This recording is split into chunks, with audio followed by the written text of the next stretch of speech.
জান্নাত পাবেন। এবার আপনার পরিবারকে বাঁচাবেন কিভাবে জাহান্নাম থেকে, তার আমরা একটার পর একটা কয়েকটা পরামর্শ আপনার সামনে পেশ করছি। শুনুন, মহান আল্লাহ বলছেন পরিবারকে বাঁচানোর বিষয়টি লোকমান হাকিমের ভাষায়।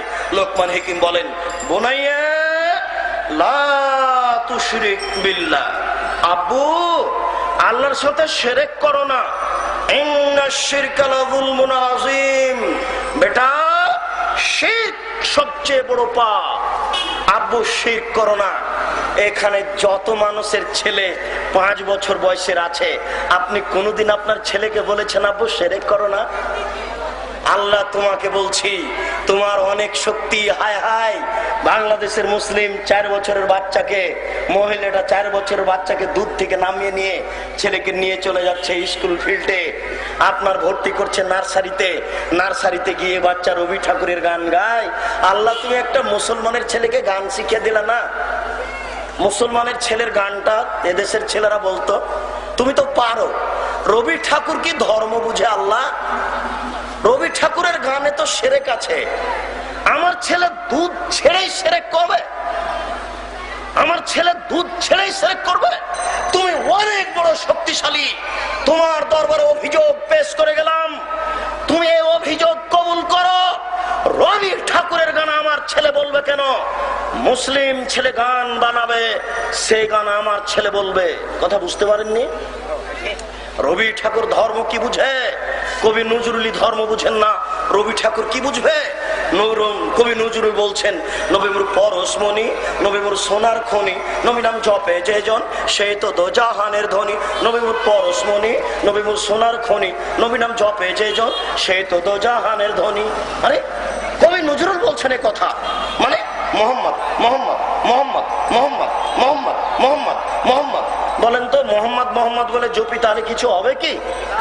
তো কবি নজরুল বলছেন যে নবী নাম জপে যে জন সেই তো দোজাহানের ধনী, নবী মোর পরশমণি, নবী মোর সোনার খনি, নবী নাম জপে যে জন সেই তো দোজাহানের ধনী। কবি নজরুলই বুঝেন না কোনটা ঠিক আর কোনটা বেঠিক।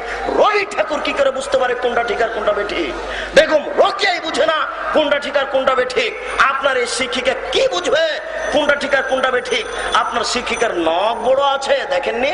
আপনার শিক্ষিকার এত বড়টা নখ দেখেননি আপনি? নখের নেল পালিশ আছে। খ্রিস্টানদের পতিতালয়ের মেয়েদের বৈশিষ্ট্য হচ্ছে নখে নেল পালিশ দেওয়া।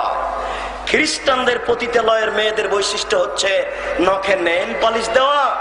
সকল নবী বলেছেন দাড়ি বড় করতে হবে, মোচ কেটে ফেলতে হবে।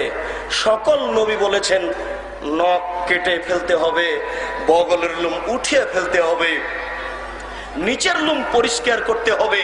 নারী পুরুষ একই হুকুম, ঊর্ধ্বে টাইম 40 দিন। এগুলো নবীর আদেশ। আপনার শিক্ষিকা বড় করে নখ রেখেছে, সে আপনাকে কি পড়াবে? তার কাছে বিদ্যা কি থাকতে পারে? কবি নজরুল বলছেন, মসজিদের পাশে কবর দিও ভাই, গানে বলছেন মসজিদের পাশে কবর দিও ভাই। আচ্ছা, মসজিদের পাশে কবর দিলে কি হবে? কথার কথা, মসজিদ তো দূরের কথা। আমার বাপ মারা গেছেন, আমার বাপকে নিয়ে যাব কাবা ঘরের পাশে, কাবা ঘরের নিচে ঢুকিয়ে দিব, দিয়ে কবর দিব। আমার বাপের কোনো উপকার হবে? জি না, অসম্ভব হতে পারে না। তো মসজিদের পাশে তিনি কবর দিতে বললেন কেন? কে বুঝে ধর্ম, কে বুঝে কর্ম? মানুষই বুঝে না ধর্ম কি জিনিস আর কর্ম কি জিনিস। সম্মানিত দিনী ভাই, আপনি আপনার ছেলেকে শিরক থেকে বাঁচান 1 নম্বরে, তাহলে আপনি আপনার পরিবারকে জাহান্নাম থেকে বাঁচাতে পারবেন। হাতের রাশি দেখে ভাগ্য পরীক্ষা করলে শিরক হয়। হাত চালিয়ে ভাগ্য পরীক্ষা করলে শিরক হয়। টিয়া পাখির মাধ্যমে ভাগ্য পরীক্ষা করলে শিরক হয়। পায়ের সাথে পাগড়ি বেঁধে হুজুর মাদুলি দিয়েছে আপনার হাতে, সূরা ইয়াসিন লেখা আছে মাদুলিতে। আপনি মাদুলি হাতে দিয়ে কোমরে দিয়ে পেশাবখানায় গেলেন, পায়খানায় গেলেন, পতিতালয়ে গেলেন। কোরআন মাজিদ কারো পতিতালয়ে যাওয়ার জন্য আসেনি, দুনিয়াতে পায়খানায় যাওয়ার জন্য আসেনি। আপনি মাদুলি ঝুলালে শিরক হবে। অষ্টাধাতুর আংটি, আজমির শরীফে পাগল থাকলো 12 বছর, লন্ডন থেকে ডাক্তার পড়ে এসে রোগ ধরতে পারলো না। আরে পাগল বলছে যে এই আংটি দিলে রোগ ভালো হয়ে যাবে। আরে মানুষও পাগল, সে আংটি হাতে দিচ্ছে। অষ্টাধাতুর আংটি হাতে থাকলে শিরক হবে। হাজী সাহেব ঘড়ির আকারে বালা দিয়েছেন, এই বালা হাতে রাখলে শিরক হবে। আজকে আপনাদের বলে যাচ্ছি, এখন যদি আপনার অষ্টাধাতু আংটি থাকে, হাতে বালা থাকে, কালো রাবার থাকে, এখনই খুলে দেন, এখনই, এই মুহূর্তে। 1 মিনিট 1 সেকেন্ড সময় নেই। আপনি যদি রেখে মারা যান, আপনাকে জাহান্নাম যেতে হবে। রেখে মারা গেলে জাহান্নাম যেতে হবে, খুলে দিয়ে মারা গেলে জান্নাত হবে ইনশাআল্লাহ। খুলে দিয়ে মারা গেলে জান্নাত হবে ইনশাআল্লাহ।